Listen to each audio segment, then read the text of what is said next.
Hello ഇന്നത്തെ എൻ്റെ ലഞ്ചിൻ്റെ വിശേഷം കണ്ടല്ലോ. ഇന്ന് ഞാനുണ്ടല്ലോ ചപ്പാത്തി ഉണ്ടാക്കാമെന്ന് വിചാരിച്ചു കേട്ടോ.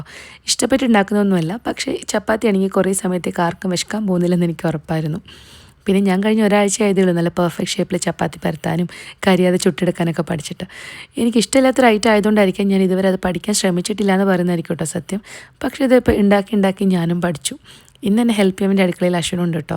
കല്യാണത്തിന് മുന്നേ വരെ അശ്വൻ അടുക്കളയിലൊന്നും കയറാത്തൊരു മോനായിരുന്നു. പ്രത്യേകിച്ച് ആൺകുട്ടി എന്നുള്ളൊരു പരിഗണന കുറച്ച് അധികമായിട്ട് അവന് കിട്ടിയിട്ടുണ്ടെന്ന് പറയുന്നതായിരിക്കും സത്യം.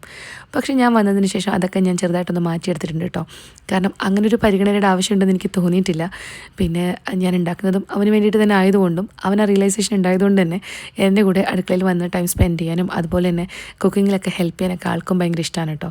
വേറെ ആരെങ്കിലുമൊക്കെ ഞാൻ കുക്ക് ചെയ്യുമ്പോൾ അടുക്കളയിൽ കയറുന്നത് എനിക്ക് ഇറിറ്റേഷൻ ആണെങ്കിലും അശ്വിൻ എൻ്റെ കൂടെ നിൽക്കുന്നത് എനിക്ക് വളരെ സന്തോഷമുള്ള കാര്യമാണ് കേട്ടോ. നിങ്ങളുടെ ഹസ്ബൻഡ്സും ഇങ്ങനെയൊക്കെ വന്ന് നിങ്ങളെ ഹെൽപ്പ് ചെയ്യാറുണ്ടോ എന്നൊക്കെ താഴെ കമൻറ്റിൽ പറയാൻ മറക്കരുത്. ഇന്നത്തെ ലഞ്ച് ഞാൻ എന്തായാലും കുറച്ച് ഹെൽത്തി ആയിട്ട് ഉണ്ടാക്കാൻ തന്നെ തീരുമാനിച്ചു കേട്ടോ. അതുകൊണ്ട് തന്നെ കുറച്ചധികം പച്ചക്കറിയും കുറച്ച് പനീറൊക്കെ ഇട്ടിട്ടുള്ള ഒരു സംഭവമാണ്. അങ്ങനെ ഞാൻ ഉണ്ടാക്കിയ ചപ്പാത്തിൻ്റെ അകത്തേക്ക് ഇതൊക്കെ ഫിൽ ചെയ്ത് കൊടുത്തു കേട്ടോ. നല്ല അടിപൊളി ഹെൽത്തി ആയിട്ട് ലഞ്ച് ഞങ്ങളും അങ്ങ് കഴിച്ചു. നിങ്ങളുടെ ലഞ്ചിൻ്റെ വിശേഷം എന്തൊക്കെയാണെന്ന് ഇവിടെ താഴെ കമൻറ്റിൽ പറയാൻ മറക്കരുത്. ഞാൻ പുതിയ വീഡിയോ ആയിട്ട് പെട്ടെന്ന് വരുന്നതായിരിക്കും. അതുവരെ ബൈ ബൈ.